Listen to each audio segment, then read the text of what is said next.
Hello and welcome to another episode of the Golden Goal Fantasy Football Podcast.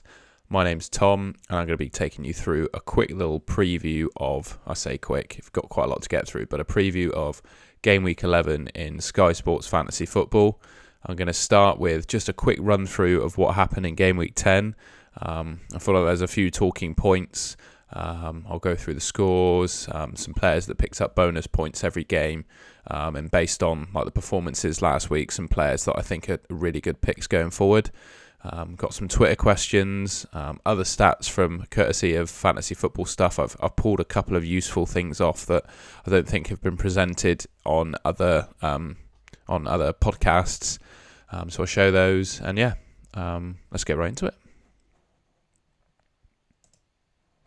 So first up, I was just going to go through the results from Game Week 10. So 5 games in total on Saturday the 8th of October. Top of the list in Sky was Newcastle and Brentford. Obviously Newcastle absolutely smashing Brentford in that game. Goals from Bruno G, Jacob Murphy, Bruno G again, Miguel Almiron and a Pinnock own goal, and Tony scoring the goal for Brentford. Bruno G was the absolute standout in this game. Scored 2 goals, got shots bonus and made 4 tackles.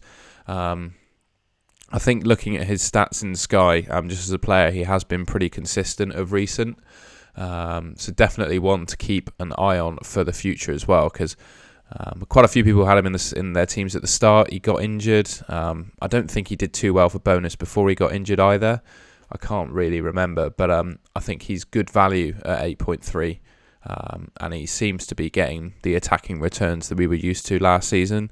I mean, from my perspective, I think he's an absolutely wonderful player. Newcastle have done really well to find and sign him above any of the other top 6 teams. So, well done, Newcastle. You've got a great player there. And I think Bruno G is a good option in Sky going forwards. Next up, Man City, Southampton. Obviously 4-0 to Man City there. Cancelo, Foden, Mahrez, and of course Haaland with the goals. I mean, passing bonus, as expected, really came all across City.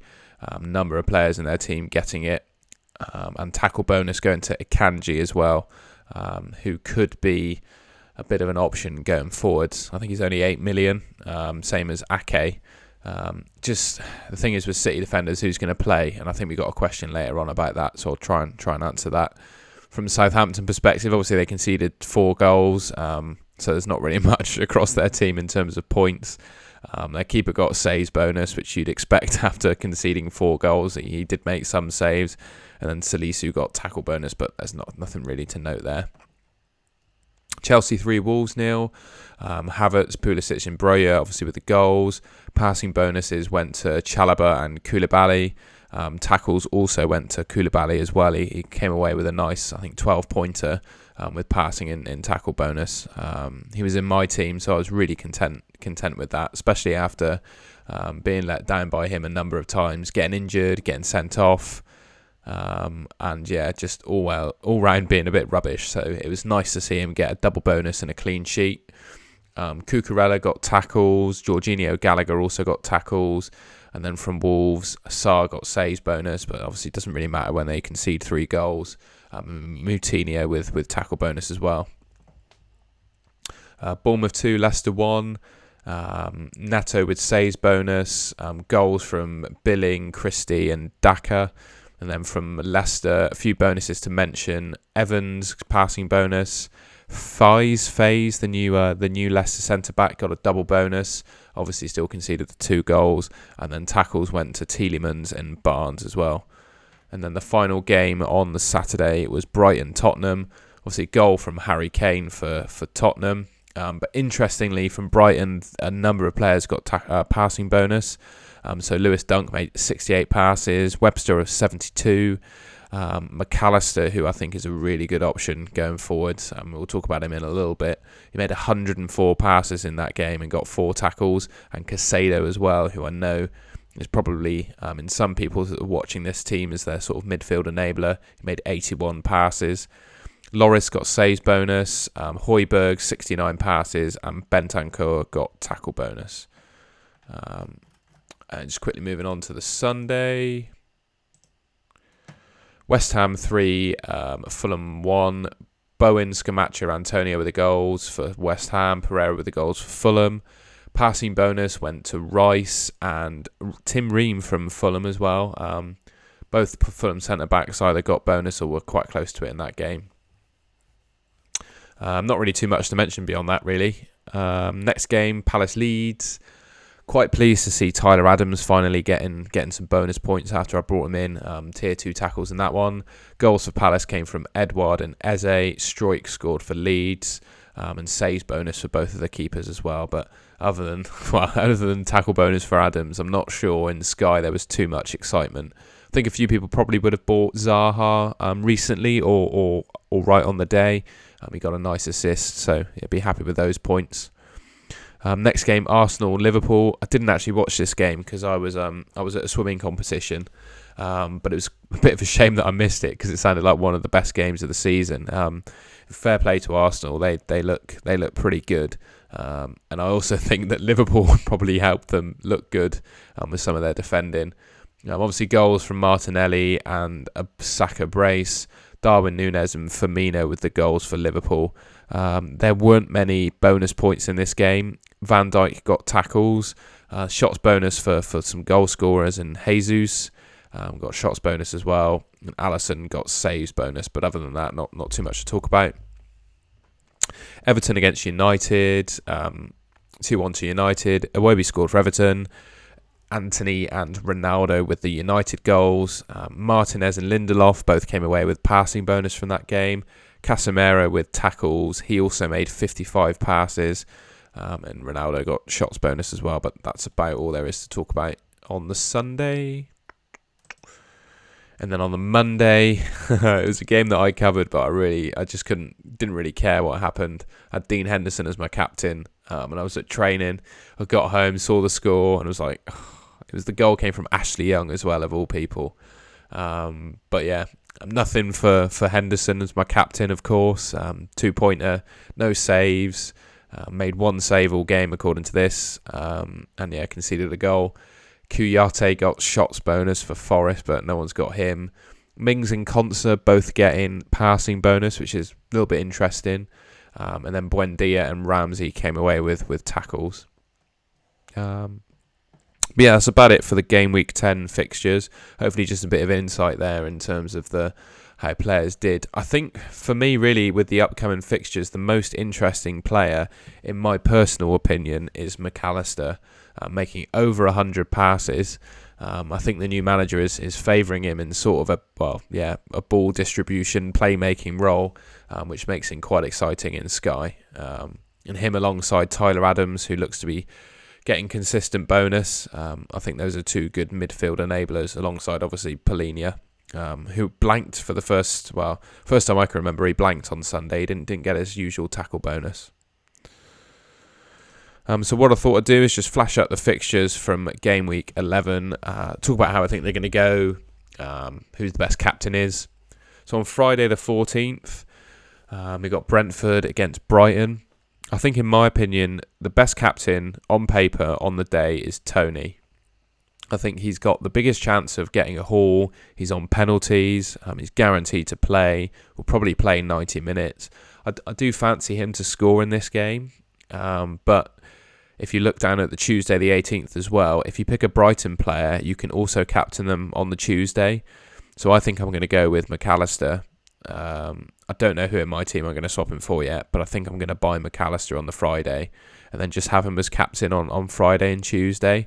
The good thing with McAllister as well is obviously we've seen, as I read through when I went through the Spurs game, he's got passing, tackle bonus in his locker, and he's on penalties as well. And I just think that makes him the outstanding Brighton asset. And fair play to those who identified him early as well. I know the likes of Paul McNulty, and there were definitely others as well. I just remember Paul specifically doing it, but they brought him in nice and early. And he's looking to be a really good enabler. It gives me sort of, I don't know, he's like a combination of all sorts of enablers in the past to create one really good player who's got on set pieces, passing, tackles. He's got it all. Saturday the 15th, we've got Leicester Palace, Fulham Bournemouth, Wolves and Forest, and Spurs against Everton. I I think there are probably two on paper players who are the best captains, and that's Mitrovic and Harry Kane. I certainly wouldn't go out of my way to buy Harry Kane if I had Mitrovic, and likewise if I had Kane buying Mitrovic. I think if you have, or Son for that matter as well, I quite fancy Son as well as a midfielder in Sky. I think if you've got Son, Kane or Mitrovic, you can be quite happy captaining those. I'm not too sure I'd pick anyone else really other than them. And for me, I think this is probably Dean Henderson's last game in my team. I don't know if there's probably viewers with Henderson in their team. And on Sunday, Chelsea have got Villa. And I'm very tempted that if Kepa plays this game, because we'll know for sure that Mendy is fit, because he was on the bench last weekend, so you'd like to think he'd be at a starting level of fitness come Sunday. If Mendy is still on the bench and Kepa is playing, I think Kepa's worth a shout. Obviously, he's got a mistake in him, etc., etc., but I think he's 6.6 million, and if you're looking at 6.6 million for a Chelsea goalkeeper, I think you just have to jump on it.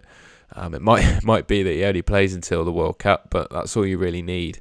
So I think that might be a popular move on Sunday, because you get to see the Chelsea lineups. You got Leeds against Arsenal, United against Newcastle, Southampton against West Ham, and Liverpool against Man City. I think there are two captaincy options on this day. I really think I will be going with Haaland, because whilst Liverpool in the past have been a bit of a defensive juggernaut, they are looking really, really bad this season. To the point where I genuinely think they're a team to target. I've said that in a joking manner a couple of times, but as a United fan, but I genuinely think that they are a reasonable team to target. Haaland captain against Liverpool is a perfectly sound decision. It's almost like he's a perma captain, isn't it?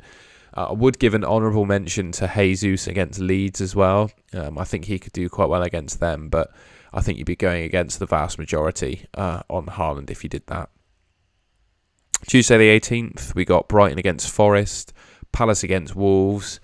Two names there for me. Well, we'll go through all the Brighton picks, because there are definitely multiple Brighton players that you can pick, and I'll do some analysis on that in a second. And then Zaha for Palace. Like I said, I'll be on McAllister myself, but I think, a Brighton player, whether that be the likes of Dunk, McAllister, Gross, or Webster, or Trossard as well. And then Zaha is obviously the option for Palace. And then we got quite a long game week, haven't we? We got games pretty much Friday to Thursday. It's mental. And then on the Wednesday, we got Bournemouth at home to Southampton, Brentford, Chelsea, Newcastle, Everton, Liverpool, West Ham, and Man United, Tottenham. I think this is quite a difficult day to pick the best captain on. Obviously, there will be a time where you can see all the lineups. So come 7:15, you'll be able to make your captaincy decision based on lineups. I think there's three standouts. It's if you've got a Chelsea defender, I think they're an option. Salah is probably an option against West Ham, and then I also think that Kane is a perfectly decent option against Man United. Kane's been overshadowed by Haaland at the moment, being in just form we've never seen before. But Harry Kane is still right up there with the goals, and I think he's a good option on that day. For me, I'm completely torn at the moment between Harry Kane and Salah. Salah was obviously really disappointing against Arsenal. He got subbed off early. Be interesting just to see how he gets on in the next week, really, and if he can find some form or do well against Man City, which isn't out of the question for Salah. We've seen him score more than one goal in games against Man City in the past. So it's just a watch and wait for me, and then I'll see how I feel on the day. But I think the call's between Kane and Salah. And then on Thursday the 20th, we've got Fulham against Villa and Leicester against Leeds. I think on this day the outstanding captain is Mitrovic. I don't actually have him in one of my teams. I've got Tyler Adams, so I think it'll be a bit of a tough decision as to whether I go just keep the captaincy on Tyler Adams and come away with some bonus. Well, with a bit of luck, come away with some bonus, or I send it on Mitrovic. Because I would expect Mitrovic to be the popular pick on the Thursday. Okay, that was a little run through the fixtures there. What I'll do as well, you'll already see this by the time you click on the video as well, but what I've started doing is segmenting the videos. So in the description, I'll put time slots for when each segment start, and then when you click through the video, you can go through each segment that you're interested in. So if you don't care about the fixtures, or you've already been on FF stuff and all the match centre and know what everyone got passing bonus, you can skip over that. You can skip over these fixtures, move on to the stats that I'm going to show, and so on and so on. So hopefully that makes it a bit of an easier viewing experience as well. Like and subscribe if you like the new feature. So a couple of stats that I've pulled off of FF stuff. So first one being points per game per million. And just some interesting players in this mix that I think are slightly going under the radar.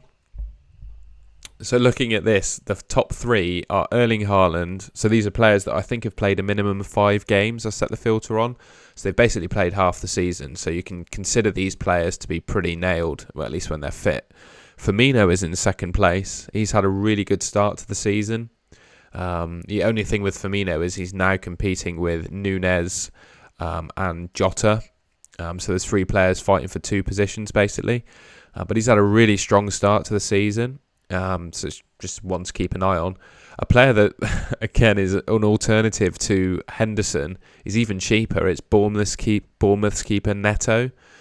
So he's nearly top for points per game per million, so it's an interesting one. If people are looking for a keeper to replace Henderson, with the form that Bournemouth are in at the moment, I don't think Neto is the worst option. He seems to be getting more saves than Henderson is. And Bournemouth just look to be a bit more resilient than Forest as well. So if you're scraping the barrel for a goalkeeper, but you want to get rid of Henderson, I'd say Neto is in with a real shout. Got 2 Brighton players there in McAllister and Trossard. Just seeing if there are any other surprises. Struijk for Leeds is up there. He's been doing quite well this season. I think the rest really are quite popular players in Sky that we wouldn't be surprised by. But yeah, the 2 that kind of stood out to me that I thought worth talking about is Bobby Firmino and the Bournemouth goalkeeper Neto. Just looks like a good pick, does Neto. I didn't see that myself before this game week. Now, next up, I have a little bit of comparison chat about Brighton assets. So like I said, for the Gameweek 11 fixtures, if you pick a Brighton player on the Friday, you can also captain them on the Tuesday, providing obviously they play. But I think Brighton players should be fit enough to play Friday, Tuesday without too much rotation. So what I've done is I've pulled up, I think there are 5 players from Brighton that you could pick for those 2 single game days. One of them being my personal favourite, and that's McAllister. Another one being Trossard, and another one being Gross. So I've gone for the midfielders first. I think McAllister offers penalties and guaranteed bonus points pretty much every game. As you can see there from his fixtures so far, he's only blanked in 1 game so far this season. And I think in that United game, I can't remember exactly what happened, but I think he played, but or did he get benched? I can't remember. But yeah, he's not blanked in a single game so far this season. So if you're looking for the security of points, and I would say a player that you can just put in your team and leave him until the World Cup and be quite content, you can go for McAllister.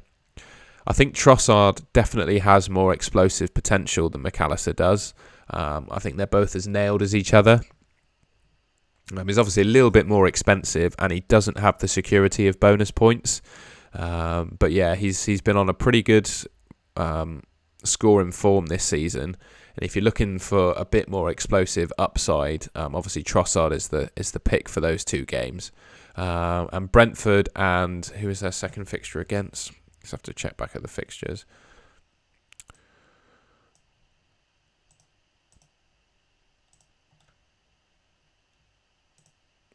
So they got Brentford and Forest. So those are 2 games that you could expect Brighton to score more than 1 goal in, or at least just score in. So I think Trossard is a good pick for that as well, purely because they're not facing the most defensively resolute teams, and especially Brentford as well. I don't know. I always used to consider Brentford quite a solid team, but they were rubbish against Newcastle, like really, really bad. And Forest obviously have not been good all season, so two pretty terrible defensive teams that Brighton are playing. So I think Trossard's a good option. Another one who seems to have come off the ball a little bit after having a really strong start to the season is Pascal Gross. Just another one really to mention. Personally think Trossard is stronger, but if you're struggling for budget and still looking for some explosive like upside, I think Pascal Gross is up there as well. Obviously he's just not had as good a run as Trossard has in recent games, but that's obviously not to say that he can't score in the next two. And then quickly on top of those were Webster and Dunk. Basically to mention that the Brighton defenders are starting to get passing bonus again. Both achieved it against Tottenham. I think against Leicester they got it as well. I can't remember exactly how Webster did against Liverpool. I think they both may have got bonus. It was just that Webster scored an own goal. And previous to that, when they were playing some of the weaker teams, if you like, they were getting clean sheets. So, yeah, they look not too bad defensively and they're getting passing bonus again. So, I've talked through the midfielders there. You know what you're getting with them. I think these defenders also provide the security of bonus points as well as some upside of clean sheets. Like Brentford, could they keep a clean sheet against Brentford? They definitely could. I'm not sure that they will. I just think Brentford are still pretty decent going forward. And yeah, I think Tony can cause them some problems. But against Forest, I could foresee a clean sheet. So I also wouldn't be opposed to picking Duncan Webster if you wanted to. Like most of these decisions, right, there isn't a hard and fast, this is the obvious decision. I think McAllister is probably going to be the most popular, but that's not to say he's the best. That's not my style either. I just want to present you guys with the facts and you can make your own decisions based upon that. Quick look at some Twitter questions. Thank you to the three of you that did. I only sent the tweet out this morning, so we probably had a bit less because people have had a bit less time to ask questions. Tommy Smith, he asks, do you think that Fabianski is a good choice to bring in for Henderson with West Ham having that single game day coming up? So somewhere in this list, here we go, I've got the fixtures to quickly show. Because I don't mind Fabianski, don't get me wrong, but I really like Kepa. And I like the Bournemouth keeper as well, because Bournemouth have some really nice fixtures as well. So looking at Bournemouth's run to the World Cup, they've got Fulham, Southampton, West Ham, Tottenham, Leeds and Everton. Obviously the Tottenham game you'd expect them to concede in because Tottenham are pretty decent and probably West Ham as well. But you could also captain the Bournemouth keeper in the West Ham single. I really like this Bournemouth keeper. Just make sure I mention the right one as well a second, because there are two, and I can't actually remember his name. Neto, that was it. I think Neto is a really good option. I think on that single game day, I would probably give the nod to Bowen. So if you can get to Bowen for that single game day, I think it's probably worth doing. But if you can't, I don't mind Neto at all. Just one to think about. I think it's Kepa or Neto to replace Henderson at the moment for me. Other people might have differing opinions, and that's what it's all about. But yeah, I quite like Neto or Kepa. FPL Spartans asks, hold on to Salah, bring in a captain for Friday, and how many transfers do you plan on having left at the World Cup? So first of all, for Salah, I would hold. I think he offers a good captaincy option against West Ham. And I know he's not been that good, but I can't think of anything screaming out to me that I would rather spend that value on at the moment. I might be being stupid, but it just feels like the best defenders aren't the most expensive defenders. And the same with midfielders either, like the likes of McAllister, Tyler Adams, Polinia. They're all scoring massive points, but they're not that expensive. So in my opinion, I'm not seeing budget as a major barrier in Sky at the moment. So I think I'd just hold on to Salah. And the thing is with Salah is Liverpool have not been too bad going forwards. Their defence is a shambles, and we all know that. But going forwards, I still think they're pretty decent. And Salah just always has a knack for showing up against Man City. And I don't think there's anything to say that he can't score against them this weekend. So I think he's a hold. I do. Captain for Friday night, I definitely think it's worth bringing in a Brighton player because they also have another captaincy day on the Tuesday. My personal pick is McAllister, but I've showed you 5 players there. I think you could pick either one of those 5 based on how you like to play the game or what you're trying to achieve, and they'll all do a job for you. So yeah, any of those 5 players, so McAllister, Trossard, Gross, Dunk or Webster, even the keeper, to be honest, Sanchez, I didn't give him a specific shout out, but Henderson to Sanchez, you captain Sanchez for 2 games, I don't think that's the end of the world either. His final question, how many transfers do you plan on having left at the World Cup? Personally, I have used a few more transfers than I wanted to, so anything above 35 I'd be very content with going into that World Cup, I think. And then finally, FF Deakin, how do you handle City players over the coming weeks? Who are the sells and who are the holds? If they are sells, who are you looking to move in? Keep up the good work. Thank you, mate. Appreciate that. From my perspective, I'm not really looking to sell any of the City players. Looking at the fixtures, I've got the FF stuff fixture grid. Looking at the fixtures that they have after they blank. Where's City? City are there. So they blank after the Liverpool game. So there's all games going on there, but City blank. And then they've got Brighton, Leicester, Fulham, Brentford as the final 4.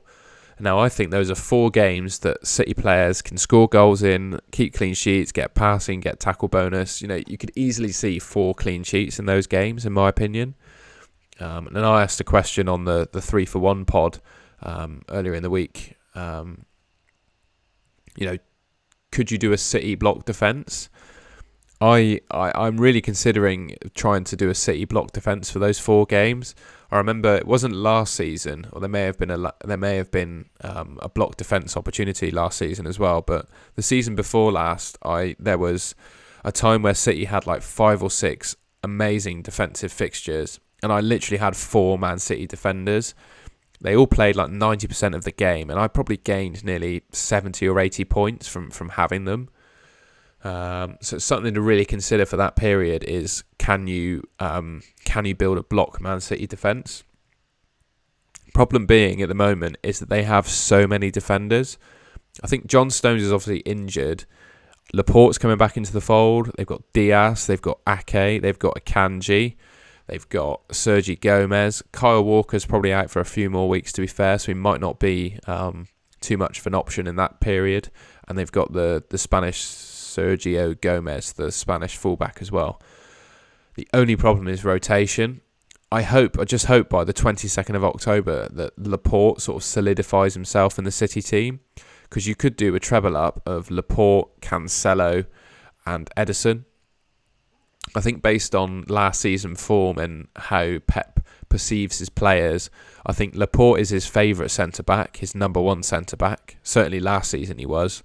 Ederson's obviously not going to come out of goal, and Cancelo is obviously one of his best players. He plays pretty much every game.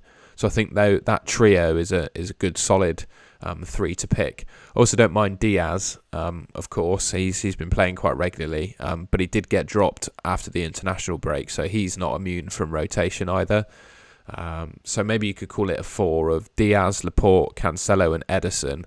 If you were brave enough to go with all 4 of those, it could have quite an upside for those 4 fixtures. I think that should cover us quite nicely. Oh yes, one more thing. I'll go back to that screen because we've got a little mini league going on. So I'll do a quick little update of that. Ewan was top for last week's pod, and he's still top of our mini league. So well done, Ewan. In second, we've got Tim Barry, a big name on Twitter from the Sky community, runs his own mini league that I believe he's top of. Quite a well-subscribed paid mini league as well, so well done, Tim. Nice to see you top of your own league.